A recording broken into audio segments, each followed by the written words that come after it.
For those unable to rest without guilt. I am exhausted, but I am unable to rest without guilt. I'm worn out and tired from life's battles and demands, but I'm unable to rest without guilt. And what that means is that even if I do try to rest, I can't really put my mind or body at ease because they are constantly fighting the state of rest, making the whole thing even more exhausting. Even when I'm sick, I'm unable to rest without guilt. There are things to do, people to take care of, work must be completed. I've got to keep moving, no matter that I need rest and healing. My mind, is fixated on what I should be doing instead. What is this resistance to rest?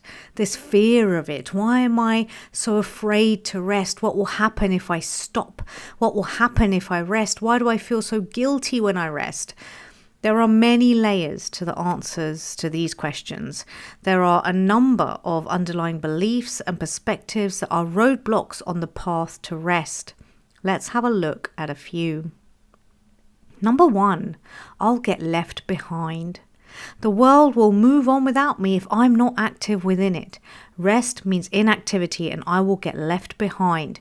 Everyone else will move ahead and I'll be left back there, alone and forgotten. This is all about keeping up with the world that is moving at an ever-increasing and relentless pace.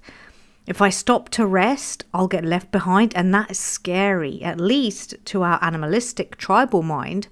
Being left alone and not being part of the group is a threat to our survival, even if we're just imagining it happening. The fear of it alone is enough to affect us.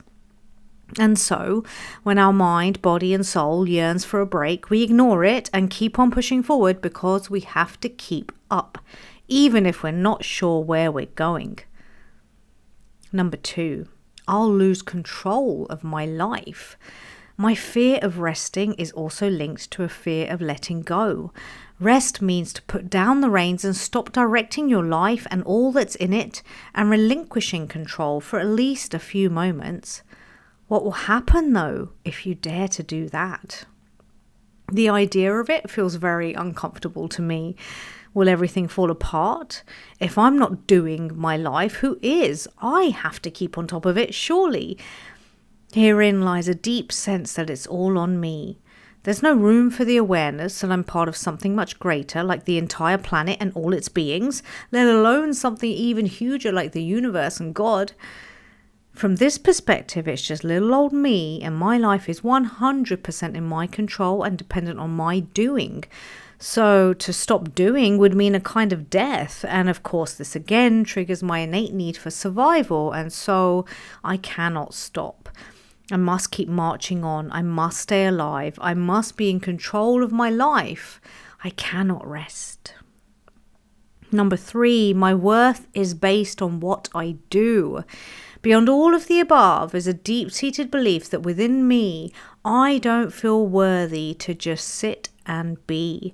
I'm merely a lump of cells with no inherent value, and my value is based only on what I do, what I produce, my utility. So to be inactive, to rest, is to render myself completely unviable in this world. And more so, it causes within me a deep sense of shame. I am worthless inherently, and that sucks. So I better make myself valuable by what I can do. I dare not stop, or else I'll become nothing. I know in my heart how incredibly flawed is this view, but it's very pervasive for me and deeply linked to my inability to rest.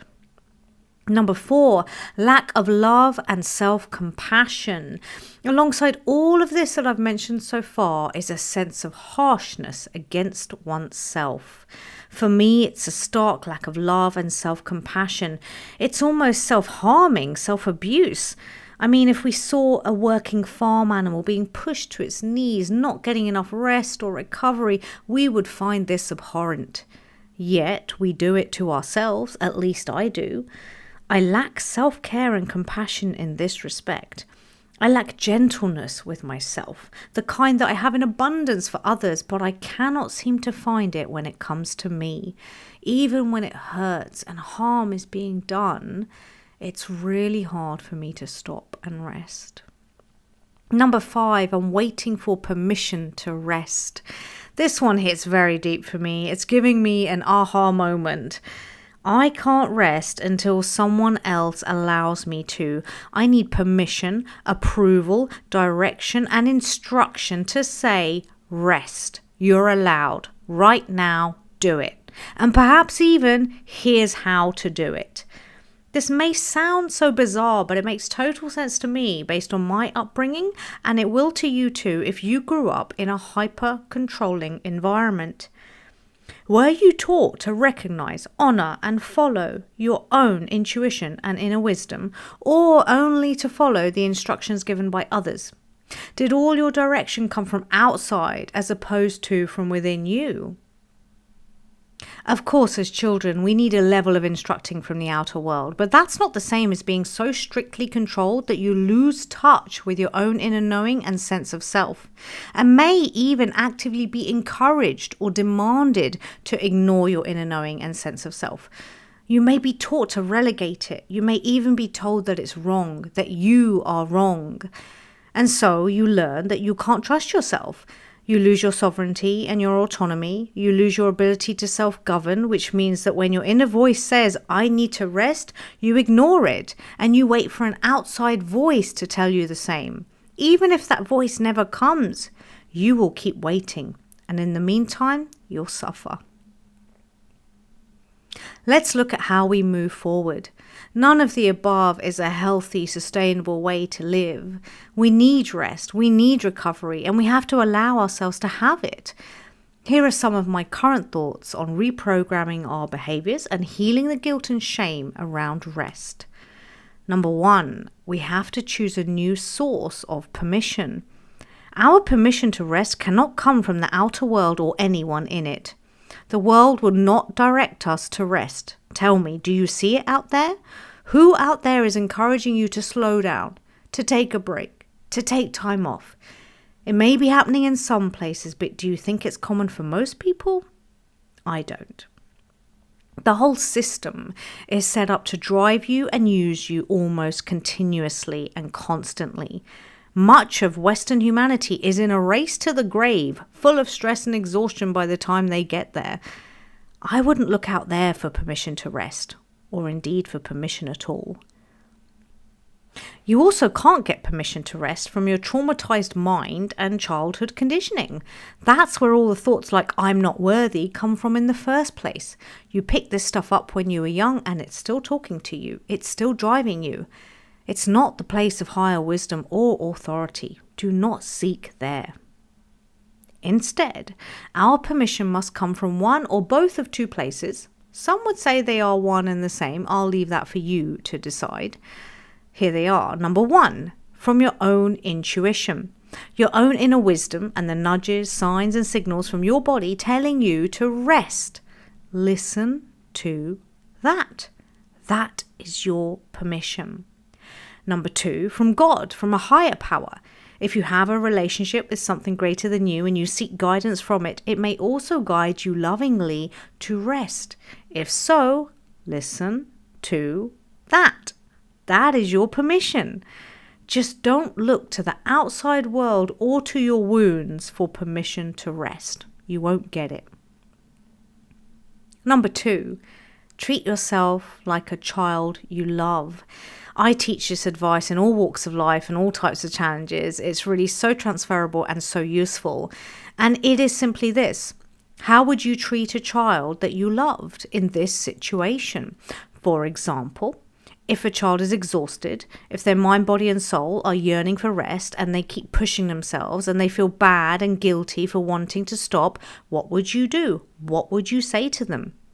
Don't rush to answer. Just sit with this for a minute. You might even like to close your eyes and visualize that child, a child, perhaps even you as a child, and see with a heart full of love for this beautiful, innocent being who is struggling to rest. How would you be? what would you say or do?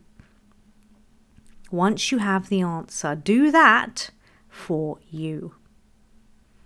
Number 3, remember that your life is bigger than you. The idea that my whole life is my own doing and thus I cannot afford to rest or I'll lose control or get left behind is simply folly. I'd say that most of my life is not my doing or in my control. I didn't make myself or birth myself. I didn't grow my own body through my own intelligence. There is a great intelligence within me, but it's not me. It's not Pinky. And Pinky didn't make this laptop that I'm writing on. She didn't build the house that she's sitting in. She didn't create the language in which she types and speaks, nor did she make the clothes that she wears or the food that she eats. Mostly what she does is receive it all. I receive the majority of my life. I do make some choices along the way. I interact with things. I take actions. They have an effect. I leave my fingerprints on a teeny tiny part of this world. But most of what is happening here in my life and way beyond is completely out of my league, my jurisdiction, my capability. It is not something that I have any control over. It is not being done by me. And so this idea that if I step back from a minute, if I rest, if I stop, then it's all going to collapse is laughable, to say the least. I am called to humble myself in the face of this great existence, to bow down and see that it's all happening without me. And so I can rest, I can put it down, and I can let go, at least for a few minutes, if not much more, because it's all happening without me.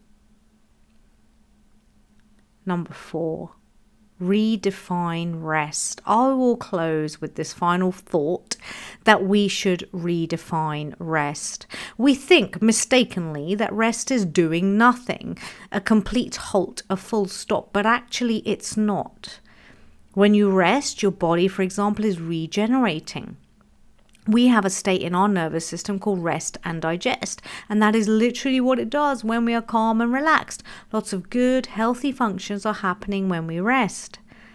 When you rest at night and nod off to sleep, your brain is also doing its greatest work.